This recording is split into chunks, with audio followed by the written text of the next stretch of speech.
Sasa nafasi aliyokuja kupewa mwanamke katika Uislamu, na hapa nitaomba unisikilize kwa umakini sana. Mwanamke katika Uislamu baada ya kutumilizwa mtume wetu Muhammadin sallallahu alaihi wa alihi wasallam, nabiyur rahma, mtume wa rahma, kama anavyoelezwa na Allah subhanahu wa ta'ala kwenye Qur'an, laqad ja'akum rasulun min anfusikum azizun alayhi ma anittum harisun alaykum bilmu'minina raufur rahim, kwa hakika amekujulieni mtume atokanaye na nafsi zenu, ni mwanadamu mwenzenu.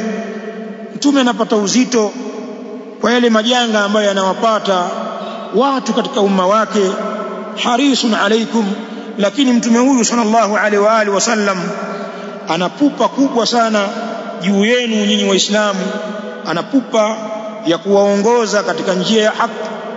Bilmu'minina raufur rahim, mtume huyu alayhi salatu wassalam kwa waumini ni mpole mwenye huruma nyingi. Sasa alipokuja mtume sallallahu alaihi wa alihi wasallam na sheria hii ya Uislamu, jambo la mwanamke likatukuzwa, nafasi ya mwanamke ikanyanyuliwa, thamani ya mwanamke ikapanda, ikawa ni mwanamke mwenye thamani kwa sababu ya Uislamu. Yaqulu ahlul ilm, amma ba'da maji' al-islam irtafa'at manzilatu al-mar'a wa 'ala sha'nuha, ama baada ya kuja Uislamu kwa hakika ilinyanyuka daraja ya mwanamke na likawa juu jambo lake. Lianna ar-rajula wal mar'ata fi at-tasawwur al-islami siyani fi at-taklif wal mas'uliyya wal jazaa, kwa sababu mwanamke lianna ar-rajula, kwa sababu mwanamume, wal mar'a, na mwanamke, fi at-tasawwur al-islami, katika mtizamo wa Kiislamu, siyani, ni watu wawili walio sawa. Katika mambo gani? Fi taklif, katika makalifisho ya kisheria, yani kama vile mwanamume anavyokalifishwa kutii mafundisho ya dini, kadhalika mwanamke amekalifishwa juu ya utiifu huo. Kadhalika almasulia, mwanamke na mwanaume wako sawa kwenye kubeba majukumu, isipokuwa kila mmoja na majukumu yake. Mume kapewa majukumu ya kuyabeba kama mwanaume, na mwanamke amepewa majukumu yake na Uislamu. Wal jazaa, lakini wako sawa katika malipo. Ikiwa mwanamke atafanya kheri katika dini yake, akajipinda kufanya ibada, akajitolea kwenye khairati mbalimbali, tastahiqu aljazaa, atastahiki huyo mwanamke kupewa malipo yake kamili, kama lirajuli, kama vile mwanaume Muislamu akifanya ibada, taa mbalimbali, khairati mbalimbali, anastahiki kupewa thawabu na malipo. Hivyo hivyo mwanamke wa Kiislamu, mwanamke hatopunjwa thawabu zake au malipo yake mbele ya Allah eti kwa sababu ni mwanamke. Ikawa sasa wewe mwanaume unayeswali, Muislamu, wewe utapendelewa kwenye malipo kuliko mwanamke wa Kiislamu anayeswali. Mkiswali lillahi rabbil alamin kwa utaratibu wa kisheria wa kusimamisha as-salatu as-sahiha, mwanamke atalipwa thawabu kamili kama vile mwanamume anavyolipwa thawabu kamili. Wallahi, mwanamke wa Kiislamu hapunguzii malipo kwa sababu yeye ni mwanamke, abadan. Na huo ndio uadilifu wa Uislamu. Allah subhanahu wa ta'ala katika suratul Nahl aya 96 anatuambia, man amila salihan min dhakarin aw untha wa huwa mu'minun falanuhyiyannahu hayatan tayyibah wa lanajziyannahum ajrahum bi ahsani ma kanu ya'malun. Man amila salihan min dhakarin aw untha, yoyote mwenye kufanya wema, awe ni mume au ni mke, wa huwa mu'minun, na hali ya kuwa mtu huyo ni mu'min, yoyote yule anayefanya amali njema. Qur'ani inasema wazi wazi, min dhakarin au untha, awe ni mwanamume au ni mwanamke, wa huwa mu'minun, na hali ya kuwa mtu huyo ni mu'min. Allah anasema falanuhiyannahu hayatan tayyiba, wallahi tutamhuisha yeye uhai uliokuwa nzuri, kwa maana tutampa maisha bora hapa duniani kwa sababu ya al-amalu salih.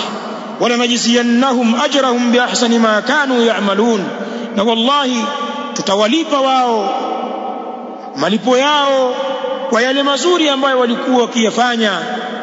Hao wenye kufanya mazuri minadh-dhukuri wal-inath, ni mmoja ni katika wanaume au wanawake, watalipwa thawabu zao kwa sababu ya mema yao mbele ya Allah subhanahu wa ta'ala bila kuangalia jinsia zao. Idhan almar'a karrajuli fil jazaa, mwanamke ni kama mwanaume katika malipo. Akifanya kheri atastareheshwa na Allah hapa duniani kwa kupewa maisha mazuri, kadhalika atastahiki malipo makubwa huko akhira kwa Mola wake kwa sababu ya amali zake, na hatopunjwa wallahi kwa sababu yeye ni mwanamke. Kwa hivyo wanawake wa Kiislamu, tembeeni kifua mbele mkihisi kwamba hii dini pia ni ya kwenu, na nyinyi hamjatupwa wala hamjapunjwa kwenye amali.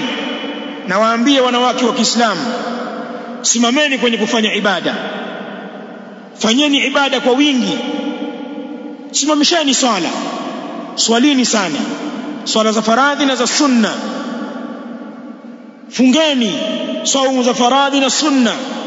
Wale wenye kipato na biashara na mali, ima wametafuta wenyewe au wamerithi, toeni zaka. Maadamu mali zenu zimefikia kiwango cha zaka, toeni sana katika zaka. Bali akthirna minas sadaqat, kithirisheni wanawake kutoa sadaka, toa sana. Unaweza kwenda haji, unaweza kujilipia wewe na kumlipia walii wako, ukamlipia mume wako au ukamlipia kaka yako au ukamlipia baba yako au mjomba wako kwamba wewe nisindikize ninakwenda haji. Toa hizo pesa, nenda ukahiji, mbebe na huyo asiyekuwa na nauli, nenda naye, kwa sababu nyinyi mna malipo sawa sawa na wanaume katika khair. Msikae nyuma, msizembee mkaiachia fursa hii kwa wanaume peke yao. Jambo hili tu ni katika huo uadilifu wa Uislamu baada ya kuja Mtume sallallahu alaihi wa alihi wasallam. Bali Mtume sallallahu alaihi wa alihi wasallam katika hadithi ya Aisha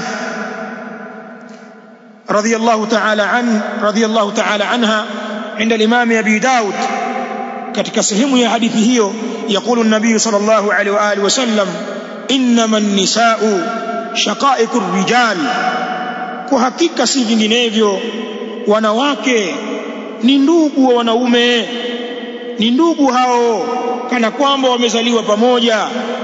Maana ya hadithi kama wanavyosema ulama, ay inna an-nisaa nadhairu wa amthalu ar-rijali fi al-ahkam al-mushtarakati bainahuma, kwa maana hakika wanawake ni mfano, ni ruwaza, ni mfano wa wanaume katika ahkamu mbalimbali ambazo wanashirikiana wanaume na wanawake.